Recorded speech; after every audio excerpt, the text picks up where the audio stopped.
Hull suite settings are printed inside the indicator itself, and almost nobody scrolls far enough to read them.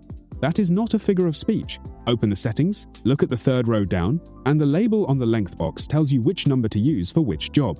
The person who wrote the indicator put the answer in the box.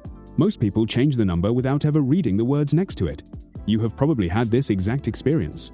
You added Hull suite because somebody said it turns faster than an ordinary moving average. On their chart, it looked extraordinary. Green at the bottom, red at the top, barely a wasted signal. Then you put it on your own chart, on your own time frame, and it flipped color 4 times in a single morning. So you decided it was another overhyped line and left it switched on, doing nothing. The indicator was fine. It was answering a different question to the one you were asking. No paid plan needed. No second indicator. Nothing to add to the chart at all. Everything here is inside the settings panel you already have.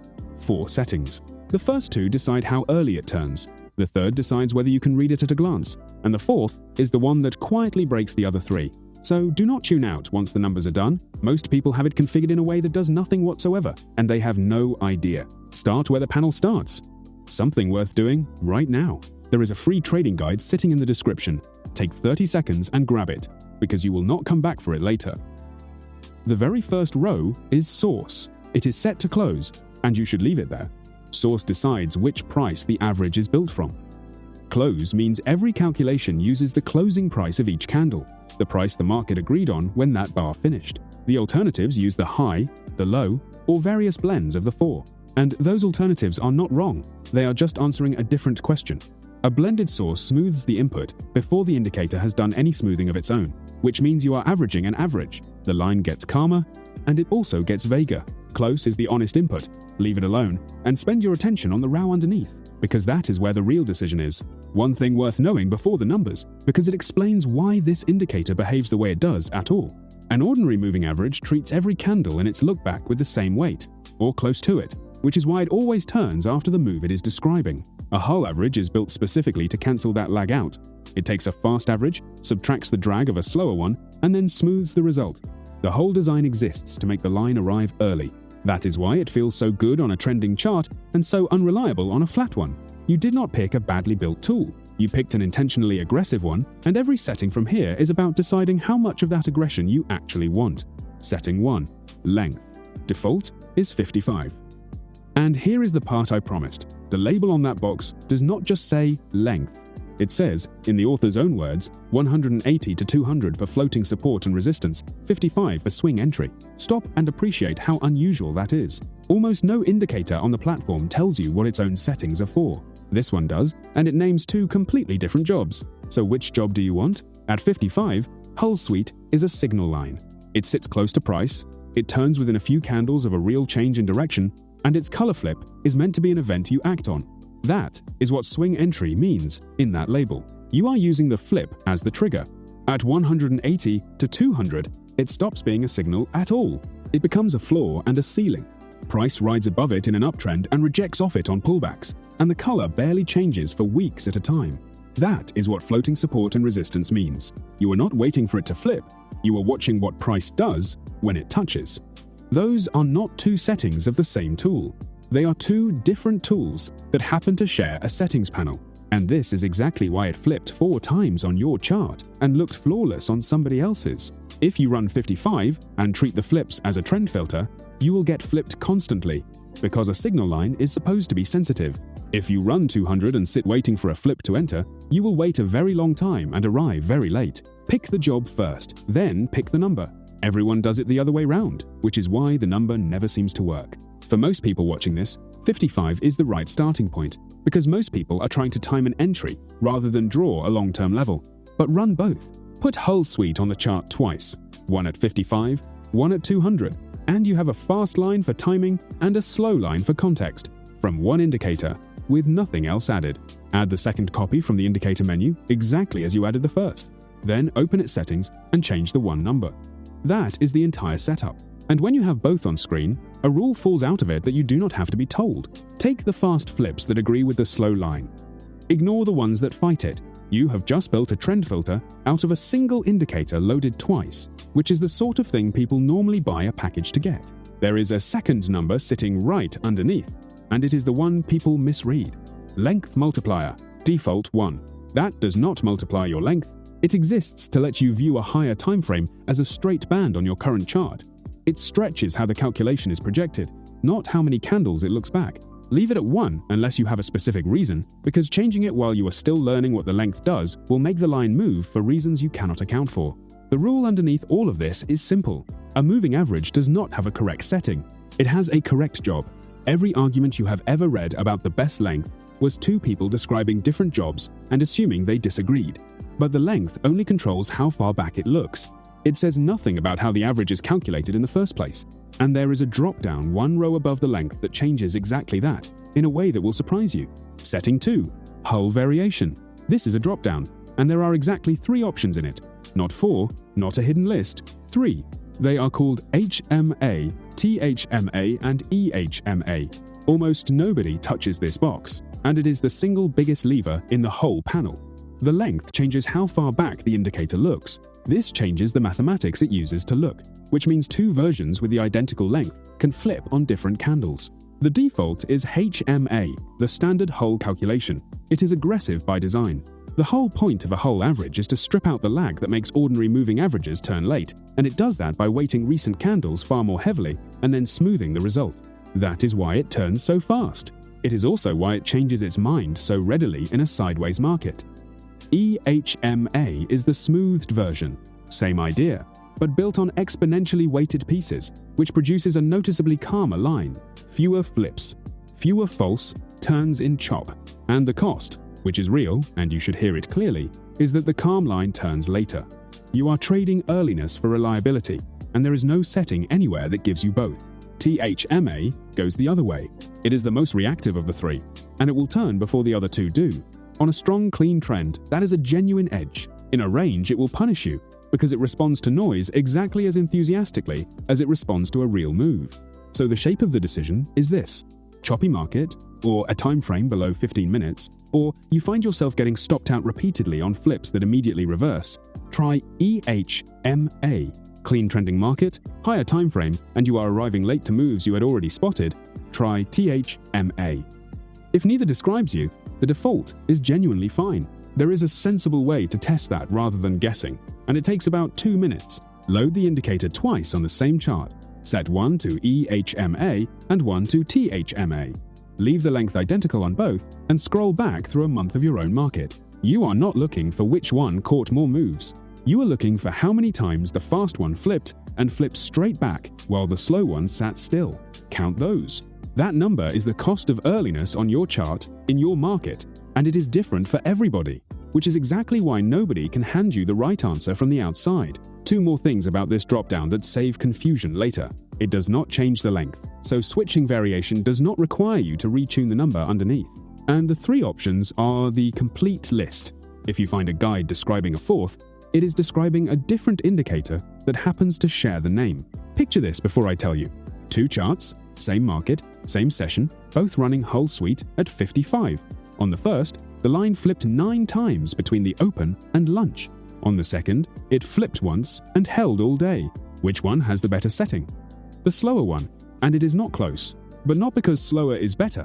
It is because 9 flips in a morning is the indicator telling you it does not have an opinion. A trend filter that changes its mind every 20 minutes is not filtering anything. It is just redrawing your indecision in color. The single flip that held is the same tool in a market that actually had a direction. So the useful reading is not which setting won, it is that the 9-flip chart was never a chart to be trading a trend tool on in the first place. The indicator is not only a signal, it is also a report on whether a signal is available today. Read it that way, and the flip count stops being an annoyance and starts being the first thing you check. Setting 3. How you actually read it. 4 boxes further down do nothing to the calculation and everything to whether you can use it at a glance. Show as a band is switched on by default, and it is the reason Hull Suite looks different to every other moving average you have used. Instead of one line, you get a filled channel, because the indicator plots the average and a slightly shifted copy of itself and colors the space between them. That filled area is not extra information, it is the same line, drawn thicker, so the color change is impossible to miss on a busy chart. Turn it off, and you get a single clean line. Some people find the band clutters price. Both are correct. What matters is that you know the band is decoration and not data, because plenty of people assume the width of it means something.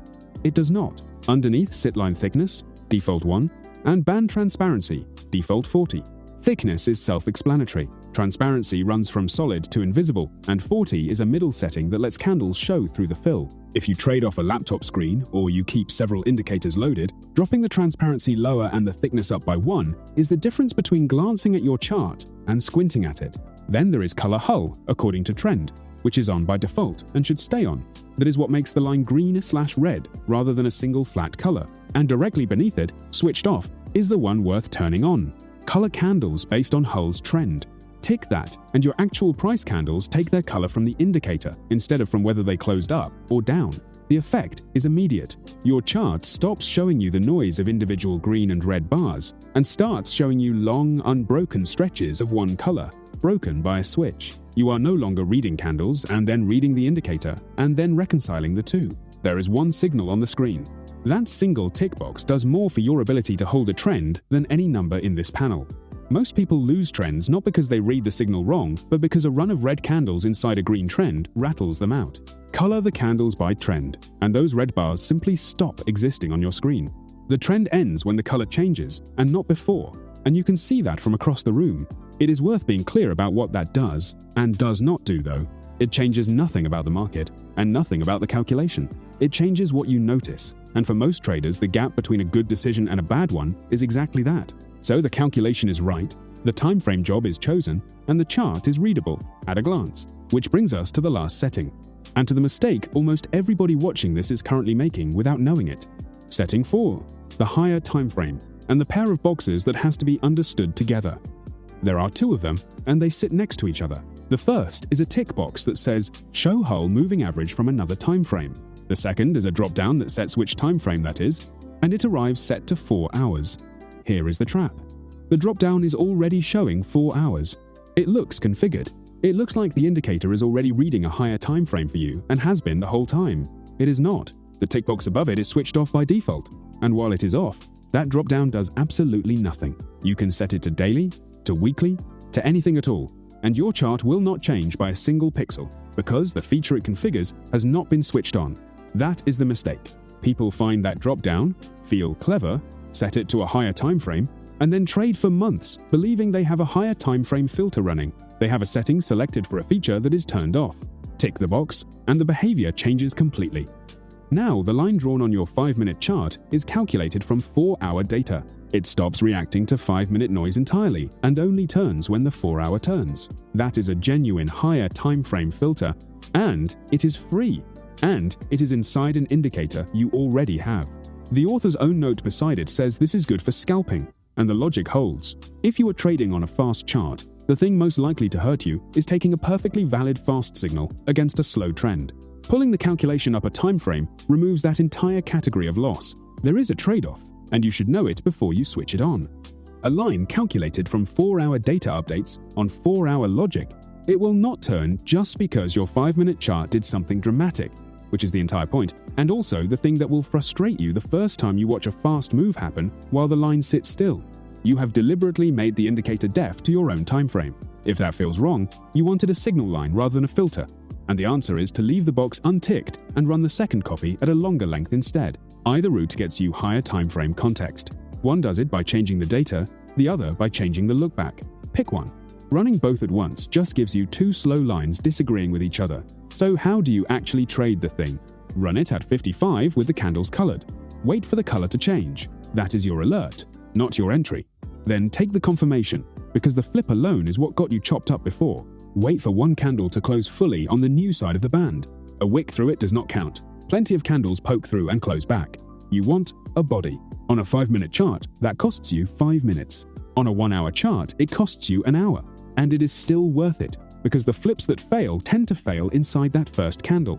Your stop goes on the other side of the band, not on the line. The band gives you the width of the indicator's own uncertainty, and putting a stop inside that width means you get taken out by the tool's normal behavior rather than by the market proving you wrong. If the band is thin, your stop is tight and your position can be larger. If the band is wide, the market is volatile and your position should be smaller. The indicator is sizing the trade for you if you let it. For a target, the honest answer is that this tool does not give you one. It tells you a trend has started, and it tells you when that trend has ended. Nothing in it predicts how far price travels in between.